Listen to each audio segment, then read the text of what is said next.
Dear friends, today we stand Friday right before the Shabbat of Naso. We just finished the beautiful holiday of Shavuot, and usually this portion Naso comes after Shavuot.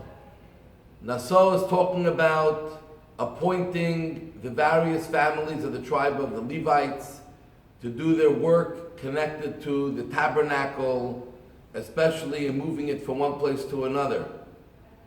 But the word Naso, which is used to appoint, actually means to lift up. And why does this portion always follow the holiday of Shavuot? Because Shavuot, which represents the Jewish people receiving the Torah directly from God at Mount Sinai, its immediate effect is that it should raise us up. It lifts us up. Torah gives us lift.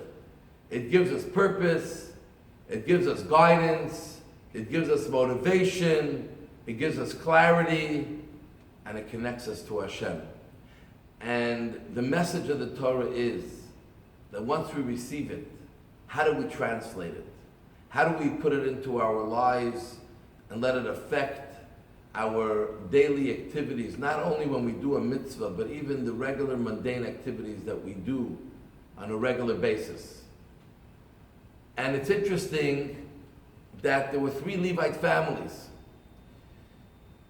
There were wagons and oxen to carry most of the things that were used to make up the tabernacle. But one of the families did not use any wagons to load up, but they carried it on their shoulders. And this is the family of Kahat. And they carried the actual pieces of furniture, the ark, the menorah, the altar. And these pieces of furniture, you couldn't just store onto a wagon and move it from one place to another, but it had to be constantly held by people. And I think that this is a very powerful lesson for us as well. There are various degrees of our involvement, our Jewish involvement in the world, and of God's involvement in our lives. And there are things that we cannot delegate to others, we cannot outsource, and we cannot just do it by chance, but we have to pay attention to do it with our own human hands and efforts.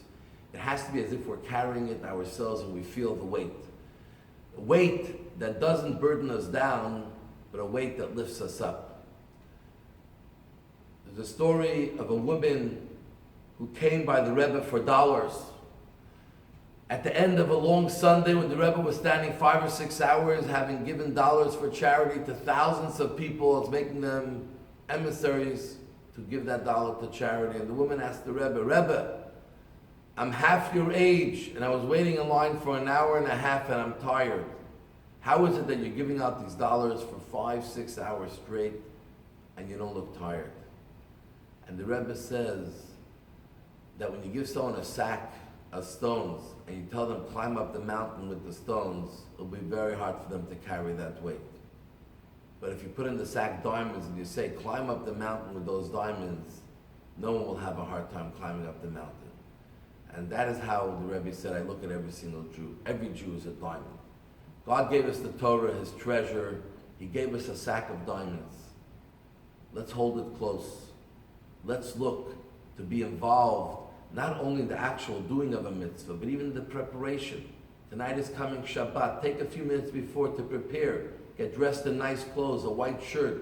Put a white tablecloth on your table. Do a little preparation for Shabbat. And you will see when you're involved, it's a different experience. And I want to wish every one of you to put in that little bit of effort that will make Judaism so much more meaningful, and you will find how it really enhances and lifts up your life. I want to wish you all a Shabbat Shalom. We love you all. Candlelighting time in Montreal is 8:21. And wishing you all the best.